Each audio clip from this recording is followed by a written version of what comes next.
It is the middle of the night over in Israel and over in Iran. I want to play a little bit of sound that we've just received from the IDF. Like every other sovereign country in the world, the state of Israel has the right and the duty to respond.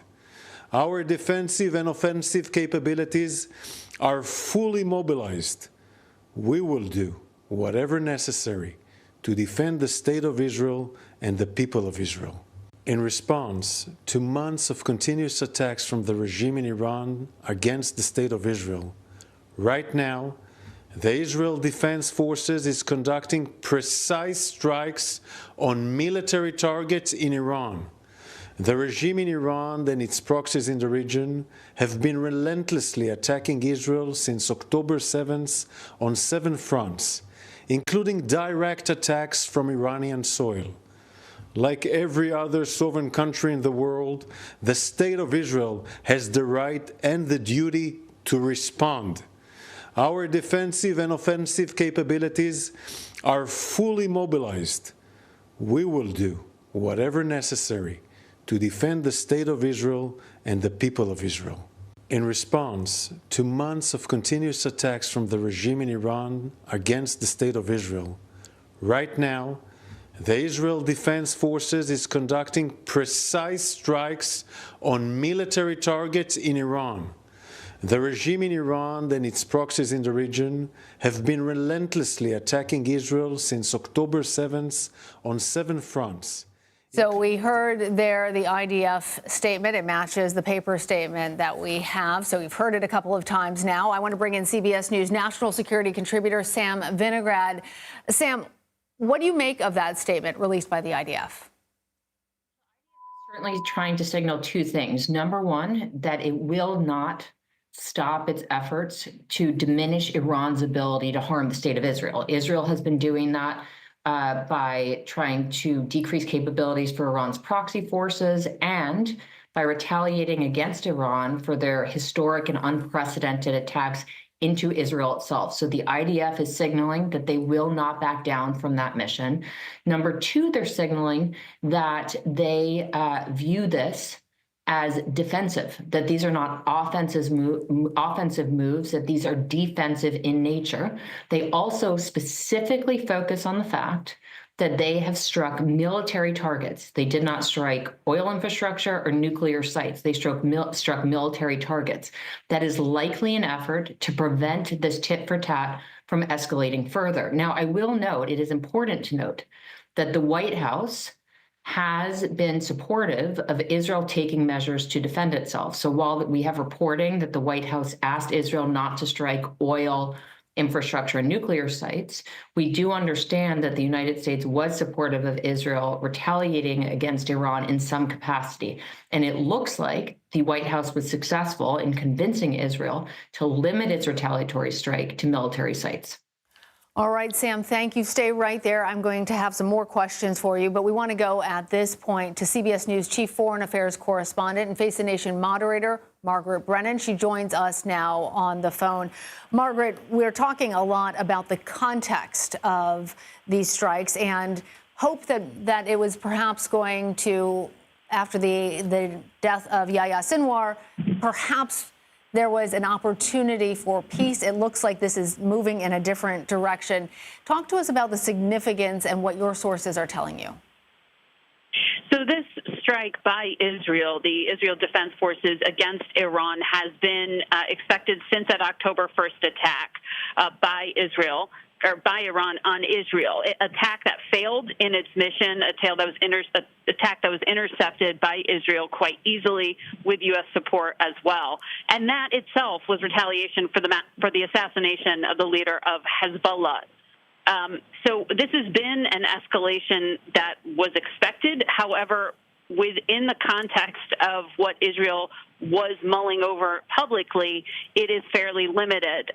The IDF says it hit military targets, as Sam Vinograd was explaining. That's significant in part because President Biden went out and publicly said Israel should not hit oil installations, something that Iran vowed they would then go on to attack other oil installations in other countries, thus driving up energy prices.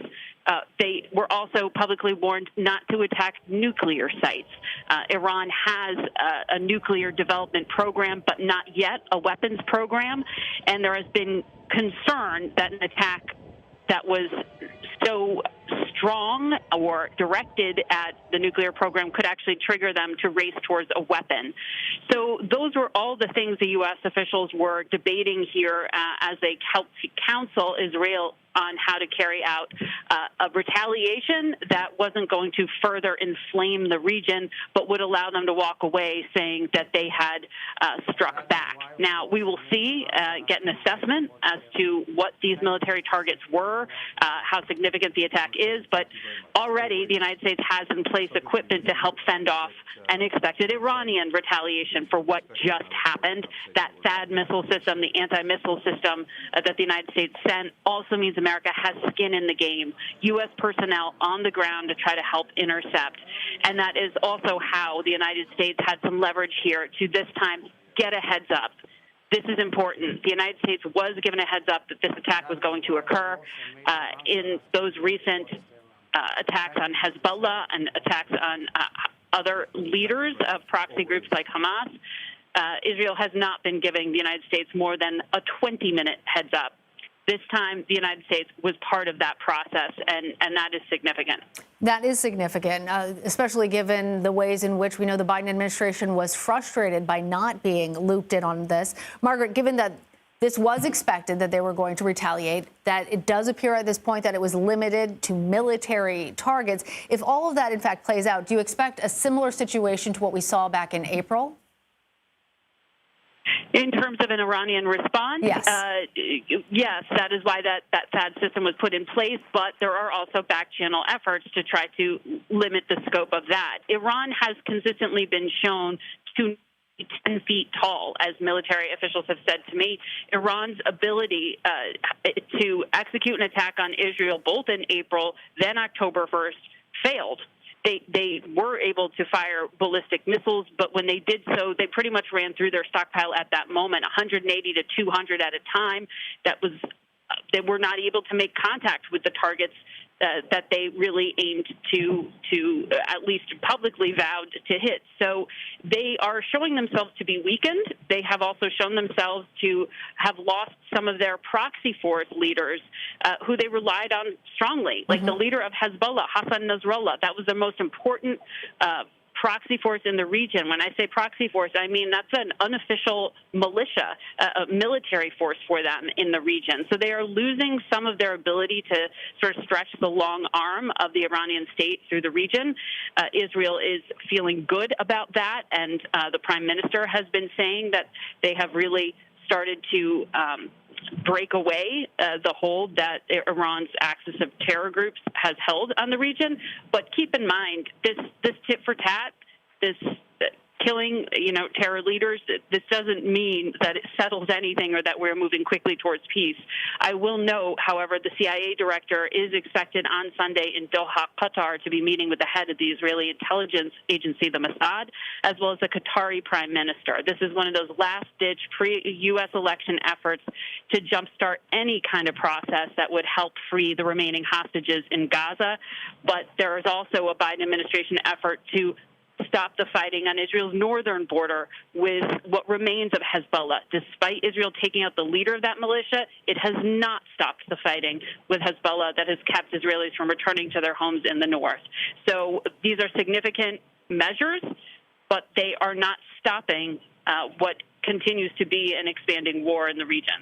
So, Margaret, just to circle back to the very first part of this, what are your sources saying then in terms of the prognosis for any additional peace talks? Well, the CIA director, Bill Burns, will be in Doha Sunday.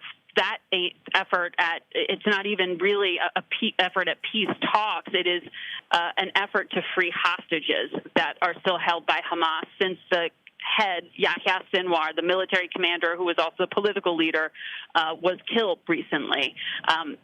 That just goes to show you can take out a terrorist leader, you don't kill the ideology, and you haven't killed the fighting force. And that is the conundrum that the United States continues to press Israeli leaders that they need to confront.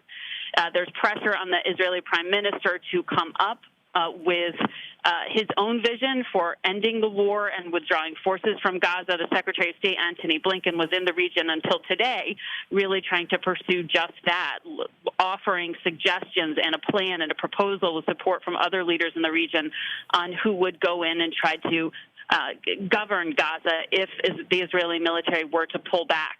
So this has been a Biden administration effort. I am sure they will try to continue it after the U.S. election in the lame duck session, the remaining months of the Biden administration. But at this point, the prospects are pretty limited.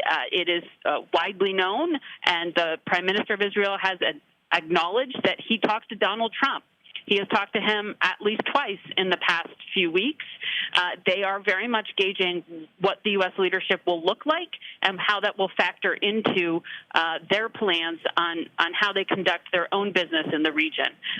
The U.S. election has reverberations around the world, and it certainly will in terms of the peace talks and any peace efforts, whether it's Lebanon, Gaza, or Iran.